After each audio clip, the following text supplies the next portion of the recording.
You're the light to my darkness. So nabasa ko guys sa internet, a world-renowned tea na award-winning, di ba? Kasi gusto ko, kung nagpupunta ko sa isang place, alam ko yung significance, relevance, hindi lang puro yung views, para nabibigyan ng meaning at mas na-appreciate natin yung place. This is a matcha heaven. It's around 480 plus. Look at the cherry blossoms here, guys. Ang init, pero yum. Delish. I think I like this little life. I think I like this little life. Hello guys, annyeonghaseyo. Kumusta kayong lahat? This is Dave, the Kuripot Traveler. And ngayon nandito tayo sa Jeju Island. Specifically, nandito tayo sa Osolok Tea Farm. Tama? Osolok Plantation Tea Farm.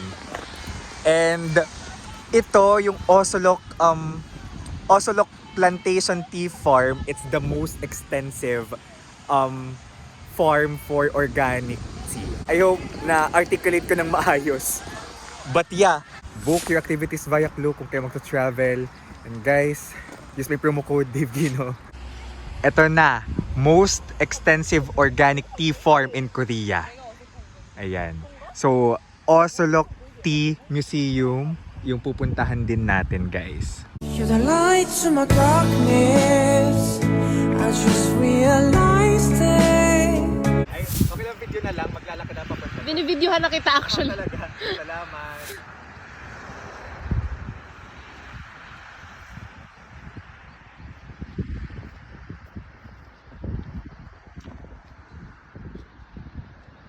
Nice.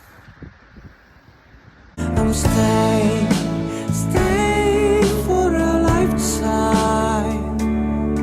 So nabasa ko guys sa internet yung Osolok Tea, a world-renowned tea na award-winning, di ba? Kasi gusto ko, kung nagpupunta ko sa isang place, alam ko yung significance, relevance, hindi lang puro yung views, para nabibigyan ng meaning at mas na-appreciate natin yung place, right? Ito na, open na, no? Okay. So how do you feel coming here as a sendera yourself? As someone who has a farm?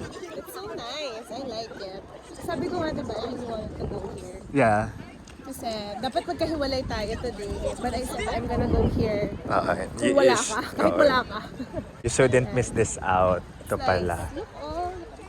Ayan, kasama na din dito sa Osolok yung Innisfree Jeju House. Wow! Cherry blossoms around. Ang nice. Tingnan nyo, naka-shaped na tea ano. Ang tawag dyan, teacup.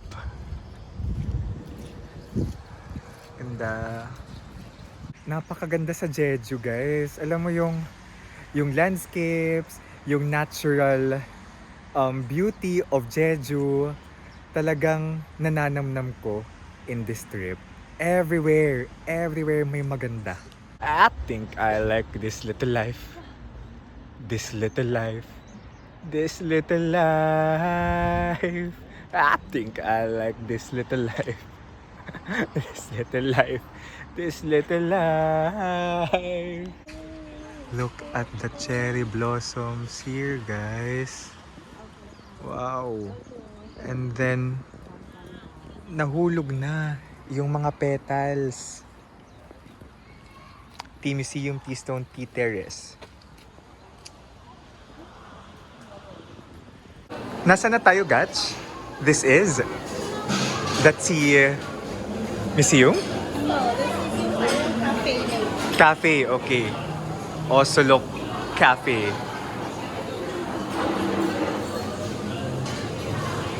Oh wow, may mga delicacy. I mean, may mga dessert. Ito yung mga pwedeng i-order here. Mga Osolok desserts, mga biscuits. 11,701.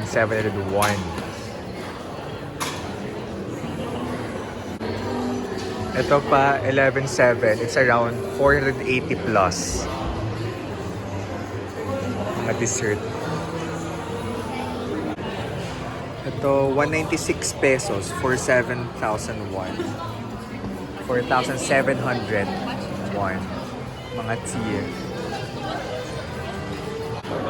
So what did you buy? So this for your dad?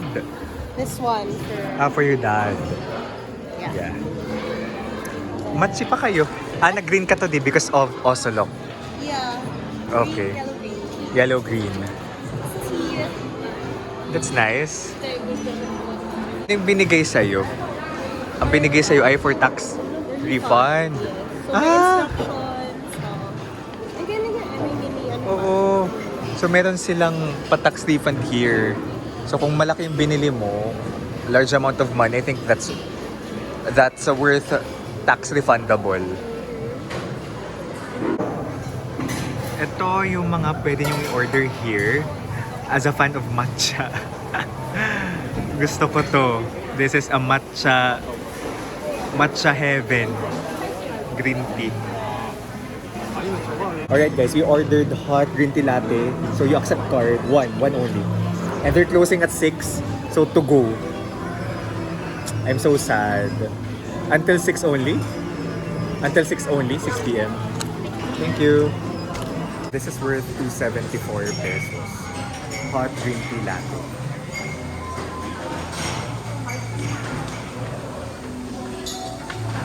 Achieve natin to guys kasi this is an award-winning green tea.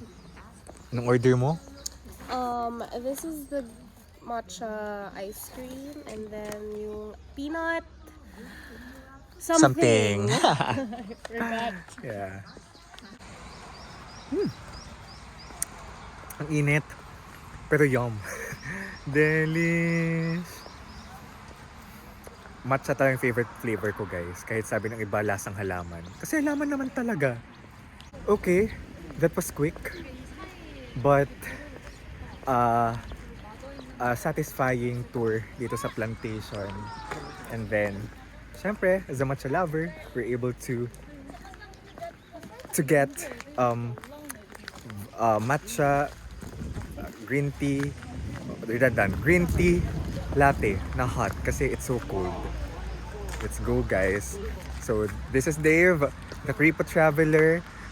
Book your activities via Klook kung kayo magta-travel. And guys, use my promo code Dave Gino. Daming pahabol.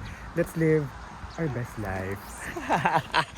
What is Walabi? Our best lives. Alright, we've arrived in our destination. Ang tali naman ng Mercedes-Benz na artista van. And I think may mga nag-field trip. So itong pinupuntahan natin, guys, I think this is really a tourist spot, no? Yes. This is the tree farm. Osolok is parang the tea tree area farm ng okay. Jeju. So even if hindi siya sa Innisfree exactly, like even on the way here, di ba? Ang dami nating nakita na tea tree fields. So I think pwede mong bisitahin. Like this one, nakapark lang tayo pero this area agad is a tea tree Okay. farm. T-Beach, hindi ko to nilagay talaga sa goal kong itinerary kasi may napanood akong vlog na hindi daw super worth it magpunta dito. But gusto ni Gatch and Yes. I want to be surprised if maganda talaga. Kasi yung iba, di ba may ganang experiences na sa kanya, yung experience, a bit sa iba, yung experience hindi ganun kaganda. But for me, wow. Lalo na ako kasi mababaw yung kaligayahan ko. Okay? Let's go.